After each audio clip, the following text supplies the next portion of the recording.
Я офицер, он не только писатель и историк. Вот у него есть книжка, Олег, прям одним словом называется. Там он хорошо, как историк, написал и о лирике, и о Олеге и так далее. Так вот он пишет, что в те времена быть побратимом это было более значимо, чем брат по крови в семье. Почему? Потому что эти два товарища, два побратима связаны именно кровью на поле брани. Там у него в статье есть еще такая фраза. Русичи с тюрками всегда ходили вместе на общего врага аж до Ямайки. И поэтому смысл вот этой всей статьи, она примечательно названа «Любить Россию непогоды», состоит в том, чтобы тюрки и русичи навечно были друзьями. Пожалуйста, спасибо.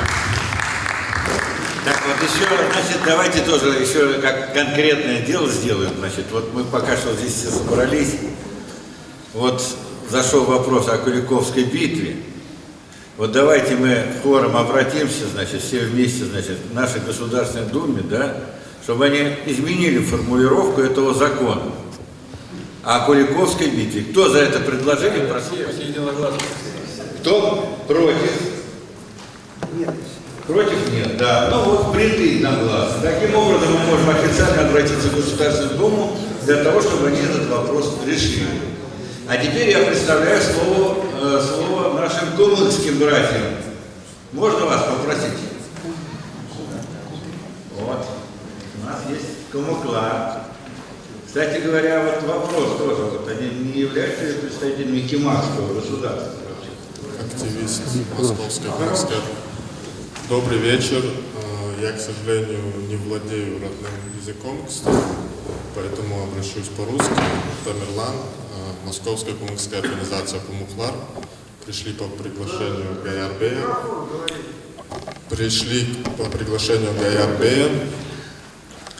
По поводу общих татарско-кумыкских связей. Насколько я знаю, одна из главных артисток Кумыкского театра Татарка. Она более 50 лет работает в Кумыкском театре. Наша гордость и знаменитость. Сейчас, к сожалению, неожиданно меня позвали сюда, я не вспомню имя, но это известная артистка. Также наши просветители кумыкские ездили в Казань, публиковали свои первые книги и газеты кумыкские в Казани, в типографиях казанских, потому что Казань была центром тюрков России, Российской империи. Поэтому у нас достаточно длительные культурные связи. Я надеюсь, мы и в дальнейшем будем поддерживать их, развивать.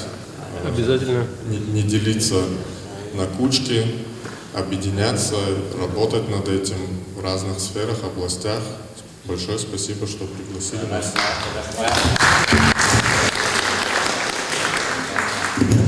Это очень активная молодежь у нас кумыкская. Если бы вы видели, какой они здесь провели вечер, прям пример для татар. Вот. Нам тоже надо такую молодежь собирать и как-то их вдохновлять на более высокие дела. Так, и кто еще у нас желает выступить? Да, пожалуйста, пожалуйста. Слово. Представьтесь, пожалуйста. Алиса Ибрагим Казовика. Представляется. Вот, я бы хотела сказать благодарность автору, любым авторам и книг, и фильмов, и всех, кто прославляет собственный народ, и это очень радостно. И мне хотелось бы всем нам пожелать быть дружелюбнее, потому что все-таки как-то мы не умеем друг друга поддержать, хочется всегда как-то кольнуть. И хотелось бы сказать, вот татары всех стран, давайте объединяться, как-то любить, уважать и ценить вот хотя бы тех людей, которые несут благородные светлые цели хотя бы о собственном народе. А наша цель — поддержать их, и я думаю, это будет очень благородно и очень хорошо. Рахмат. Остается еще, значит, 25 минут. Да, кто еще хочет высказаться? Вот сейчас, одну секунду, потом. Вот у нас историк Гаяр Саидинов. Добрый вечер. Мне, как профессиональному ученому, очень сложно иногда присутствовать на наших татарских вечерах. Слушая наших разных выступающих, некоторые их выступления сказочно правильные, но 10%, иногда 20%, иногда 30%, когда ты слушаешь их как ученый, у тебя выступают слезы и боль, потому что нельзя соединять золото. Я плохо говорю про татарские, я приношу всем изменения. Нельзя соединять алтын с бугом. Вот я хотел бы объяснить, почему я хотел бы это сказать. У меня очень отвратительное отношение с Гаяром и с его супругой. Но его супруга встала и задала очень правильный вопрос о нашей западной части татарской нации. И молодой человек также задал о нашей западной части. Но, к сожалению, автор в силу того, что у него нет такой возможности, не потому что он не хочет, а потому что у него нет такой возможности работать с этими документами. Я посвятил 36 лет своей жизни работе именно с нашими татарскими документами из архивов Ватикана, Адольфа Гитлера и Наполеона. Я посвятил этому всю свою жизнь. И что бы мне хотелось сказать? Было два прототатарских государства. Супруга Гаяра и молодой человек задал этот вопрос. У нас именно два государства. И впоследствии нас, как Бисмарк соединил Германию сталью и кровью, также и мы были соединены. Казанские татары в силу, мне бы не хотелось, я скажу вам правду, есть такое понятие, как самоцензура. И я вынужден сейчас использовать самоцензуру. Правильное государство вовсе не Булгарская Болгария, не Волжская Болгария, а она правильно называлась The Great Kama Idil Bulgaric State, Великая Волгокамская Болгария. Но казанские татары всегда боялись правильно ее называть по очень многим причинам. А наше государство западной части, Половецко-Хазарское, называлось Кумания в западном варианте, а на нашем языке Кыпчак или. И когда два наших прототатарских государства, Великая Идильско-Камская Болгария и Кыпчак или на романских языках Кумания, а сейчас это очень опасная тема, и ее пробуют поднимать, мы с вами собрались в стране, которая практически находится в очень сложном положении. Имеется в виду сложности в так называемой Новороссии. А знаете ли вы, что в 1918 году, когда Украина произвела свою независимость, эта страна получила наше название, старое название Половецкая страна. И недавно украинские фашисты открыто сказали, что они будут называть эту территорию страной половцев. А тогда, когда они станут людьми, они обратно станут булгарами. И это наша страна. На татарском языке Кыпчак или на всех романских языках португальском, испанском, каталонском, французском, итальянском и румынском Кумания. На русском языке это страна половцев. Но русские, украинцы и белорусы взяли это название не из своих мозгов, а это наше название западными славянскими народами, западными славянскими языками, поляками, словаками и чехами. И маленьким сербским, маленьким славянским меньшинством сорбы, которые живут в Германии. Или другое у него название – лужицкие сербы. И это наша страна. Тогда, когда автор правильно сказал, только в одной области. До принятия двух других религий у нас была своя религия. И западная часть татарской политической нации, Половецко-Хазарская, трикультурна, а восточная, булгарская часть единой татарской политической нации двукультурна. Казанские татары, у них есть своя, наша общая татарская религия. Но потом они приняли ислам не от арабов. Это ложь. Они приняли ислам сами. Ибн Фадлан приехал только чтобы засвидетельствовать принятие религии. Почему нужно было это получить? Потому что нации не признавались, если они на государственном уровне не приняли религию. И Ибн Фадлан прибыл, и наш руководитель официально сообщил булгарской части, простите меня, булгарской части единой татарской политической нации, принял решение, что они принимают ислам. Но они приняли ислам вовсе не тогда, когда приехал Ибн Фадлан. Они приняли ислам в VIII веке.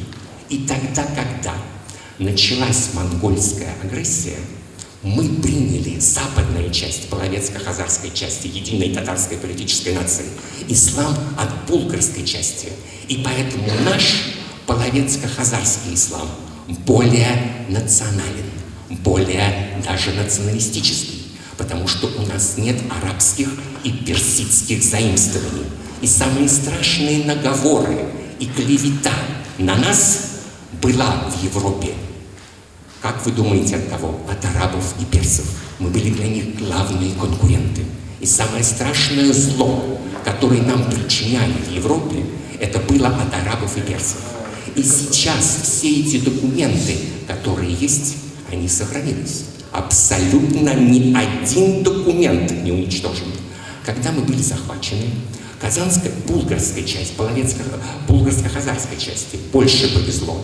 Их не продавали в рабы, только нашу половецко-хазарскую часть продавали в рабы. И мы попали на территорию современного Египта. Все эти рабские рынки принадлежали вовсе не арабам. Они принадлежали одному этническому меньшинству.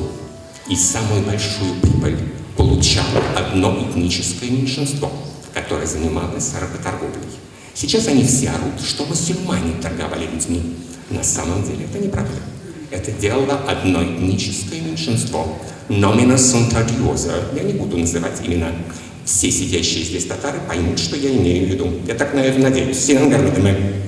Так вот, когда нас туда привозили в качестве рабов, нас продавали в качестве рабов на территории современного Египта.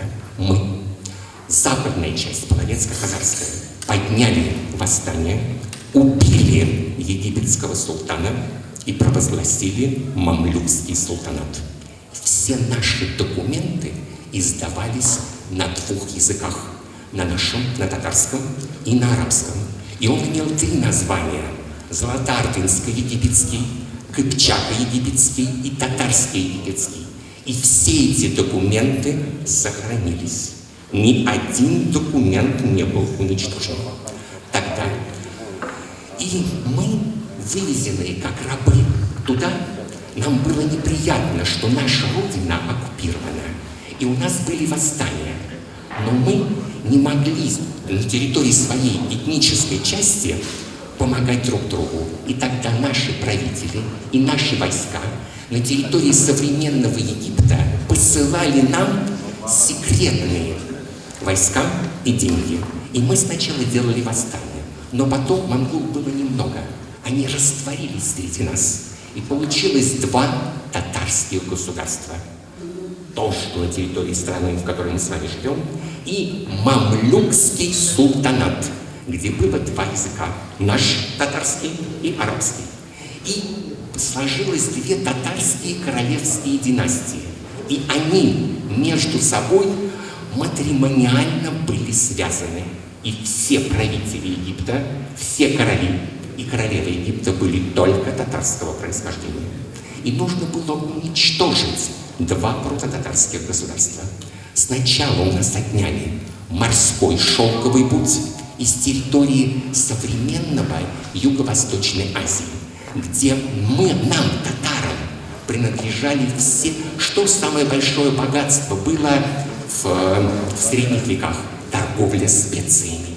И нужно было у татар отнять деньги. Не может быть духовной независимости без экономической. Нас задушили 2 способами. Уничтожив наш морской путь, шелковый и специи, и также шелковый путь, нужно было уничтожить наше богатство. Что они сделали? автор в своей книге неправильно сказал о Хаджи Тархан. Хаджа Тархан – это не сейчас это Астрахань, а правильно, династия была создана не мужиком, простите, скажу, а бабой. Династия Астраханская была создана женщиной, и поэтому она называлась Хаджия Тархан. И они уничтожили Хаджия Тархан, и тем самым они разрезали наше единое татарское государство.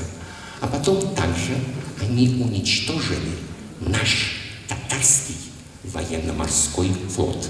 Где? На территории современной Эритреи. Сейчас секретнейшие подводные лодки 3 стран. 2 стран, которые специализируются в самом маленьком. Это кто? Это Китайская республика на Тайване и Израиль. Израильские и тайваньские подводные лодки находятся на нашей военно-морской базе на территории современной Эритреи. А конкурент – крупнейшие подводные лодки континентального Китая. Потом, захватив эту территорию, это стала военно-морская база итальянского военно-морского флота. А потом ее захватили американцы, договорившись с Эфиопией, которая захватила Эритрею, часть итальянской короны. А потом там была советская военно-морская база. Во время Советского Союза мы очень интересовались этим. А сейчас оттуда достаются наши богатства. Знаете ли вы, что только нам принадлежит секрет? Весь военно-морской флот мамлюкского султаната существовал только из татар. И наш секрет – одежда, которая не намокает. И сейчас огромнейшее количество израильских, тайваньских и китайских подводных лодок ищет нашу ткань, которая не намокает. Секрет никому не передан. Наших баб отсюда перевозили эту ткань.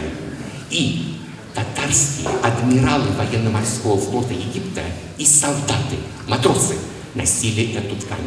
Кто входил в мамлюкский султанат? Территория современного Египта, весь Судан, теперь он разделен пополам, Северный Судан и Западный Судан, территория Эритреи и кусок Сомали.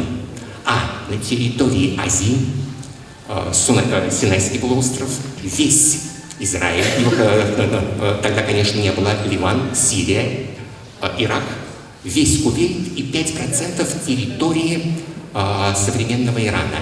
И вся территория, примыкающая к Красному морю, современной Саудовской Аравии. И поэтому это море называлось Татарским внутренним морем. И именно там мы владели всеми священными городами в области ислама. И вот уничтожив нас там во время специй, потом также был уничтожен шелковый путь. И мы потеряли экономику, деньги. А если вы без денег, вы ничего не можете сделать. И сейчас то же самое. Почему воруют нашу историю?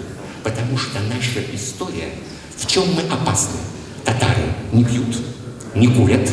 И татары, вот мы с вами собрались здесь, но рядом с нами, здесь недалеко, есть музей театрального искусства. Знаете ли вы о том, что было специальное подразделение цензуры? И ни разу, нет, слышите, ни разу, ни один татарский театр не был запрещен с точки зрения нравственности. Ни разу татарский режиссер не ставил спектакли по педерастии и лесбиянству. У татар этого не было.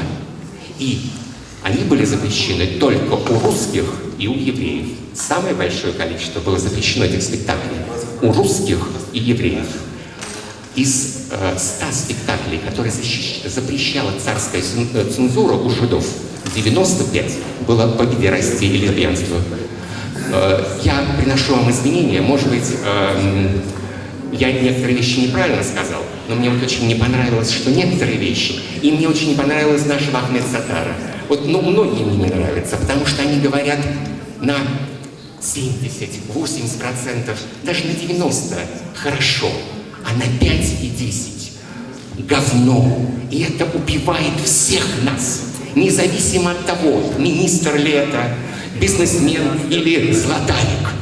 Каждый должен заниматься своим делом, своим. Бикзур Ахмед.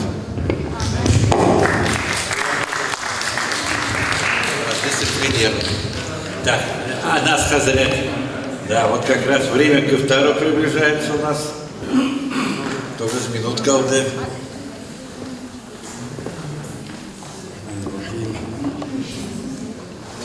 Баргизгала Рахмет, Хурмет Газет. По-русски буду говорить тогда.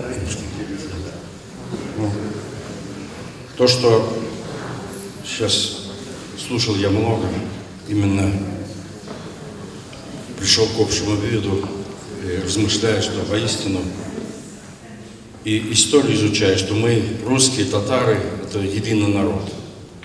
Потому что если по религии историю изучать, мы все произошли, если смотреть древо пророков, мы, народ, славяне и турки, произошли от сына пророка Ноя и Яфаса. Вот именно на этой территории, это наша родина, корни наши все. И русских, и татар. И мы отличаемся особенностью. У нас есть дух, великий дух, человеческий, который Всевышний даровал нам. Это дух патриотизма. У нас этого не отнять. Тысячелетиями мы несли это, семейные ценности, почитание предков своих. Татарлар Тревак это яконому кадренбель, вильгец кабренбель. Есть у нас такая пословица. И это показало 9 мая, когда бессмертный полк, полные улицы Горького, полный народа, пошли с памятью своих, которые погибли на битвах. Вот остались пролитую кровью. Вот они понесли это своих предков на руках. Вот это показал дух нашего великого народа. Враги думали, что этого не будет. Думали, что мы насаждаем ей западными ценностями. Хотят нас сделать маргиналами, чтобы забыли мы предков своих, не посещали их могилы, не собирались на маджлисы. Но этого не случилось, а врагам показалась это огромная сила у этого великого народа, это дух патриотизма. Это показало 9 мая шествие. Там были и татар много, и русские, которые несли своих предков на фотографии, которые погибли на этой страшной, великой, священной войне. И с наступившим Рамаданом, пусть Аллах вас примет ваши благие деяния, ваш пост, только пост соблюдать, это великое поклонение. Рахмет Сизге. Я глубоко благодарен нашему имаму за то, что он вспомнил о вот этой великой дате, 9 мая. Я вот помню, у нас есть фильм «Бессмертный полк», да? Значит, когда татары Москвы прошлись по улицам Москвы под татарским флагом, и вот сидящий здесь поэт Ахмед Саттар читал стихи, которым этим стихам рукоплескали не только татары, но и все москвичи. Потому что он великолепно их прочел на этих улицах, да, народ был воодушевлен, и все гордились, что рядом с ними идут татары. Вот. И вот в следующем году, наверное, мы тоже эту традицию продолжим обязательно. Ну, теперь уже у нас остается до ифтара 5 минут. Наверное, на этом мы нашу встречу закончим. Или вы хотите сказать? Так, ну, большое спасибо всем, кто пришел. Вот. А сейчас уже вот у нас скоро начнется, значит, ифтар. Вот. Всем спасибо. Да, хочу сказать спасибо тем, кто помогал нашим. Это Рафик Валитов вот нам представил колонки. Надир,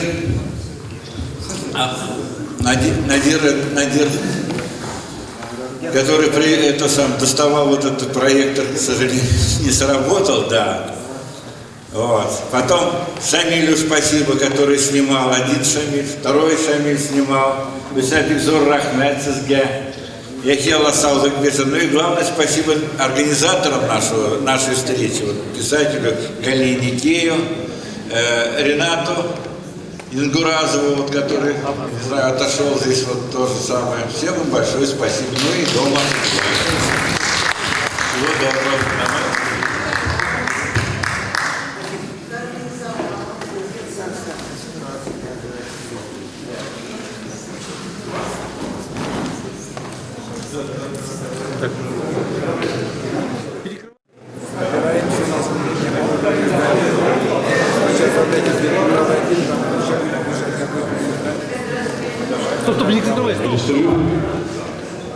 Значит, друзья мои, 24 июня мы собираемся на автобусе ехать на экскурсию в Нижегородскую область, Краснооктябрьский район, по памятным местам, потому что на самом деле там действительно есть много чего посмотреть, много чего рассказывать. Вот, 24 в пятницу, по-моему, получается, вечером мы хотим трогаться здесь, с Москвы. Ну, там определимся, скорее всего, шоссе энтузиастов в метро, оттуда 23:00. И утром мы там в Уразовке. Ну и там будем, значит, специально подготовлена программа, памятные места. Там есть, еще раз повторяю, есть о чем много говорить, есть о чем еще посмотреть. Вот, в субботу, в воскресенье находимся там.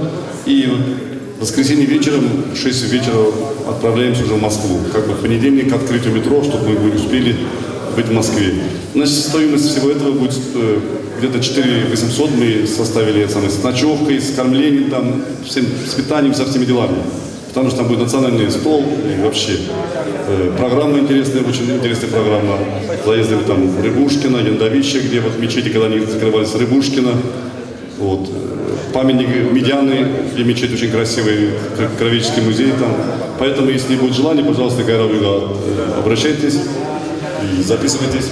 Да, подробности будут опубликованы в интернете на сайте mtss.ru, а также в Фейсбуке и на сайте региональной татарской автономии. Так что давайте, Рахим Итагес.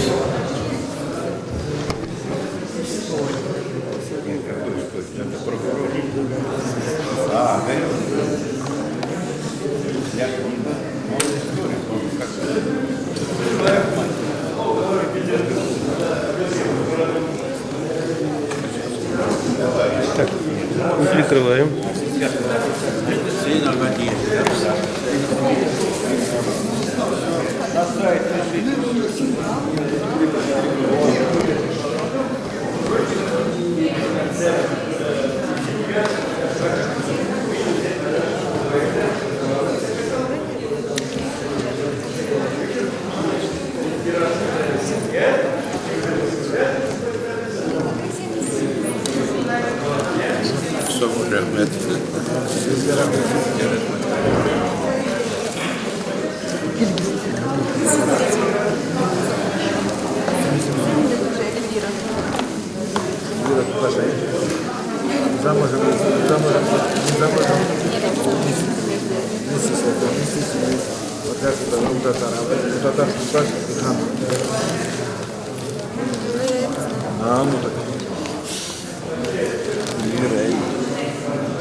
Спасибо вам.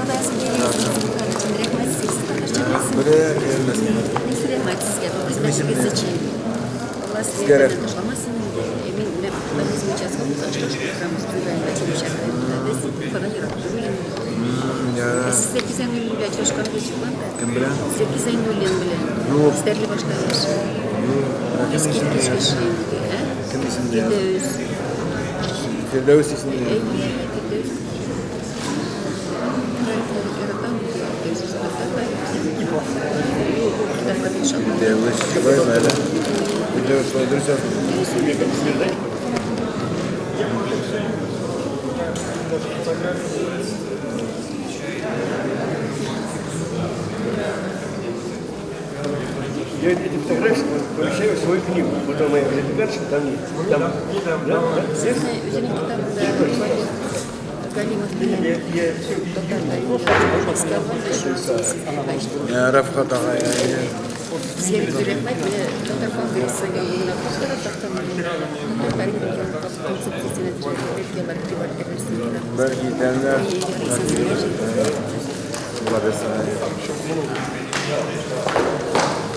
а я там есть. Вот, ну вот там на мой эмайл бросите, пожалуйста, мне должны быть только представлять.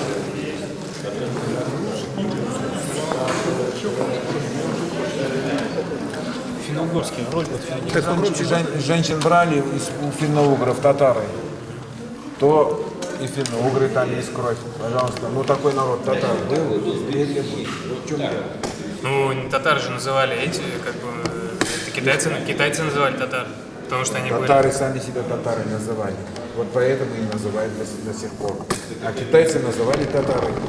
Китайцы вообще... Враждующие племена, потому что они были татары, а что это? Враждующие. Это вы просто говорите знания, вот то, которое вы получили сейчас. Вот, китайцы называли, потому что они были плохими. Там написано так, книжка. Татар, почему татары? Потому что они были плохими, китайцы так называли. Это вам как бы внушили. А татар вообще-то, я думаю, например, я не знаю, прав я или нет, это слово тутар. Вот тоже говорили, независимо от меня пришли к этому мнению. Тутар. Тутар, который держит. Выражение жизнь, кто держит этот город? Кто этот район держит? Да? Из народа вышло, да. Это выражение. Ага, да, вот ладно. Ничего, нормально. Тутар. Была тутар. Вот племя, там все это пошло, они объединялись. Это народом, они уже издревле, народом этим они являются. Тюркское название, они, может, сами тоже им понравилось. Вот народ возник когда-то издревле. А есть точка зрения, Абуль-Гази говорит, ну есть такое происхождение народов. У Ясифа, сына Ноя, ну там было пошли сыновья, там тюрок, у тюрка был сын татар, от татара пошли вот эти вот. Не, просто мне хочется понять, если финно-угоры, да, финно-угоры западники, а те тюрки. Нет, такого нету. Вот хотят вот так сказать. Эти говорят, у финно-угоры, допустим, Мишари, да? Которые в Мещере живут. Вот я из Мещеры вообще-то сам родом. Но как получилось? Мещере это территориально где? Да, это Нижегородская область. Темниковский район. Ну, средняя поуже. Да, Мордовия, да. Да, оттуда перешли мои предки в Башкирию. А до того, как в Башкирию перешли, оттуда перешли в 14-15 век на бой с Ногайской Орды в эту же самую Мещеру. То есть татары жили везде, они везде переходили туда-сюда. Они своей землей считали все эти земли. Понимаете? Первая тюркская империя была это хана Кубрата, 6-7 век нашей эры. Вся территория была. То есть финно-угорские разница, чем объясняется? Антропологическая разница, чем объясняется? Антропологическая разница у всех есть. Да, у всех есть. Все люди разные. Ну, татар, наверное, самый колоссальный. И у русских тоже самое колоссальное. Допустим, с тем объясняется, что, допустим, вот монголоидная примесь, да, оно идет, оказывается, по женской линии. Я вот где-то читал, да, известный факт есть, по женской линии. А монголоиды брались не из степи, я думаю, они из леса выходили. А брали монголоидов, женщин брали наши деды. А наши были в основном европеоидного типа. И светлые волосы были. Ну не такие, не совсем белые, а, допустим, по сравнению с черными азиатами, например, они светлые. Опять же, да, сейчас вопрос, допустим, вот татары, которые от Мещаи, они больше такие светловолосые, да, скажем так, нежели... Всякие есть. Ну, всякие, ну как бы... Вообще черные, вон на вокзале. Не, ну, в большинстве случаев, да? Извините, вы очень много дали времени. Нет, мешается же народ, берут женщин, там, девчонок берут, и эти тоже так мешается. Вот этот, Потоцкий же пишет, я приводил, здесь приводил тоже, и там на сайте у нас там есть, ребята поставили вот прямо из книги, до свидания, татары. Сайт вот здесь написан. Так, делай все, да. Ребята, вот книжка, прямо здесь написано. Татары Евразии подлинная история. Он такой, не ахти такой, как бы сказать, разукрашенный сайт. Ну, пока ребята сделали, вот, ну, движение такое. Мне, пока пожалуйста, будут средства, мы его будем продвигать. Если пишите мне ваш адрес, скажите, я делаю рецензию, эту книгу напишу. Ахмед Сатар, закрываешь? Мой адрес Мен сіздің үйлеріне статьяларды оқи керемін. Мына мында сайт адрес. Мына сайт адрес. Yok, sen домашний язык или домашний? Домашний. Если газет вариант, почта вариант. Настоящая почта вариант. Рецензию, она не китабını, Hazreti Kazada çıkan, Babakalar деген кітабы. Я понимаю. По интернету вообще адрес дам. Фахель. Собачка. Рамблер. Точка. Ну и мобильник там.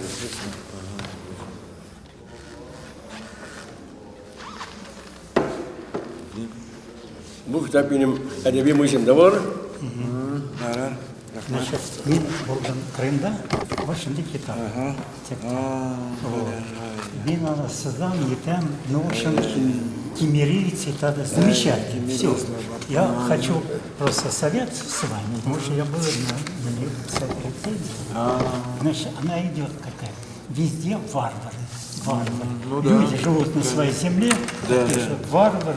То есть западные истоки своего ничего нет. Да, не говори, кошмар. Вот так они делают историю, вот так они нас. А кто морально сломлен, вот ему говорят, что вот историю, они диктуют волю, они уже тебе будут волю диктовать. Ну все эти интернет. Говорить, что враги. Интернет, да. Мой пиджак, мой. Куда? Зачем?